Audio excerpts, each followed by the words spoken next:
Hello and welcome to the University of Salford.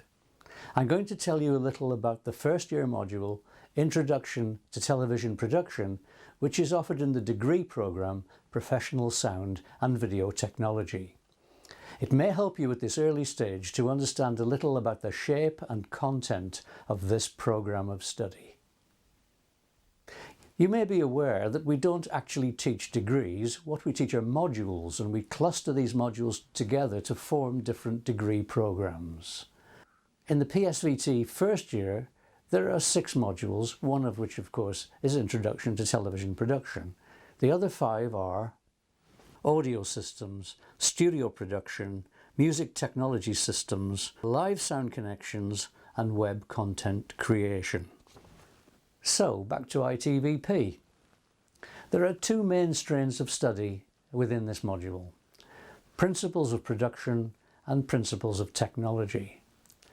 In addition to my role as module coordinator of ITVP, I look after the Principles of Production element. My friend and colleague Warren Hilton takes care of the Principles of Technology, and I will be introducing him later in this film. So, for the moment, I will concentrate on Principles of Production. In essence, this element sets down the conventions, practices and guidelines which govern professional television filmmaking. It wouldn't be correct to call them rules, because we are accustomed to find that some principles are modified or overturned in the interests of art. However, there is always a good reason for it. Technical standards, on the other hand, are much less likely to be compromised than, for example, aesthetic considerations.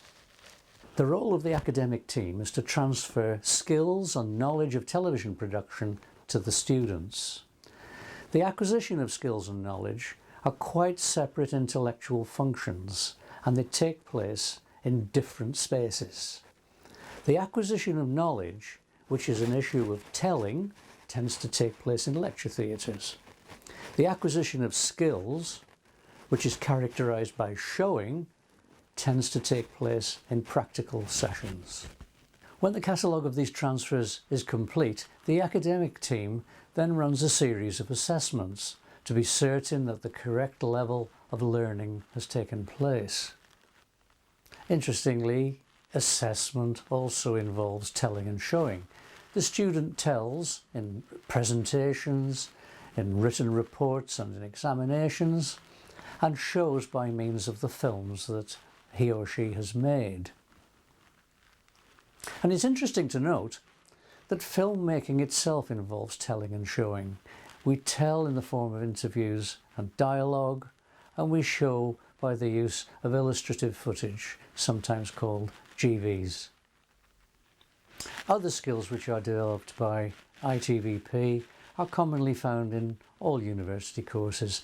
The ability to undertake critical analysis, for example, the ability to exercise scientific writing. When people ask me what characterises the teaching and learning to be found in ITVP, I usually reply that we're in the business of digital literacy. It's common knowledge that in a couple of hundred years ago, well-educated people wanted to raise the literacy level in our country, and they wanted to teach more people to read and write, and it became evident that that was important in actual work, in the workplace. Now we're in a new century, and the new literacy is digital literacy. If you can read and write television, it is much less likely that you will be exploited by advertisers and marketers or manipulated by unscrupulous politicians.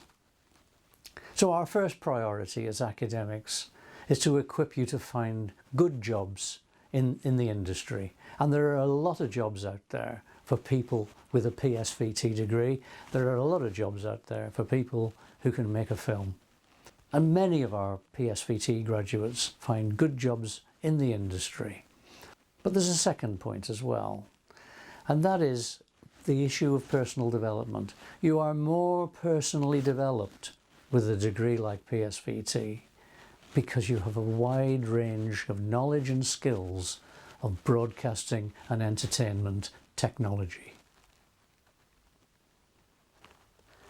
Well, I've talked for quite a while, so I think it's time I had a rest and hand it over to Warren Hilton, who works with me on this module and also on other modules as well, so that he can tell you a little bit about the areas he's going to explore with you during the first year.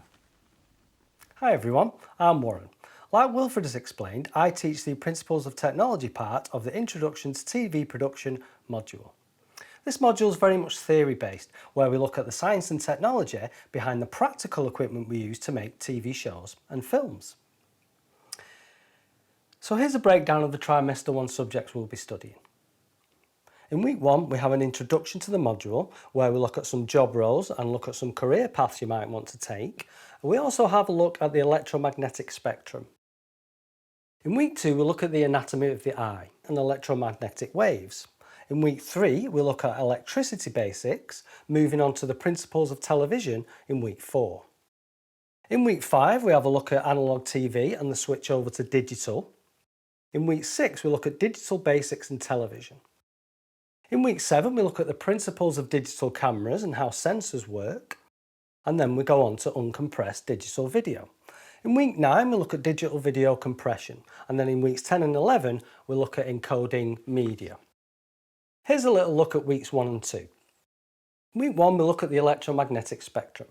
Our sense of sight detects light in the visible range of the electromagnetic spectrum, enabling us to see the world around us. However, the technology of light lets us do far more. We send information with it, from traffic signals to millions of flashes every second along fibre optic cables. We send computer data, record pictures with cameras and send television signals. But we're going to get really in depth into all this when we actually start the module. In week 2, we look at the anatomy of the eye. The human eye reacts to light in all environments. The eye is a sense organ that allows vision. Rods and cone cells in the retina allow light perception and vision, including colour information and the perception of depth. So it's important to understand that digital cameras work in a similar way to our eyes, and that the limitations of the eye will aid with video compression. Again, we get a lot deeper into these subjects as we go along the module, but this is just a flavour of the things that we'll be looking at. From week 4, we look at the principles of television. Essentially, televisions are designed to trick our brain, and this notion has 2 principles.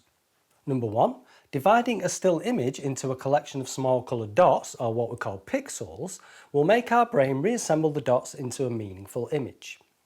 Point 2, persistence of vision. When the sensitive elements of the eye are stimulated by light from an object, the mental picture of that object does not disappear immediately if light from the object ceases to fall on the eye. From week 7, we look at the principles of digital cameras. So a digital camera has a sensor that converts light into electrical charges, and digital cameras have 2 different types of sensors, either a CCD or a CMOS. So we'll be looking at these sensors in more detail, but basically they both convert light into electrons. They work in slightly different ways.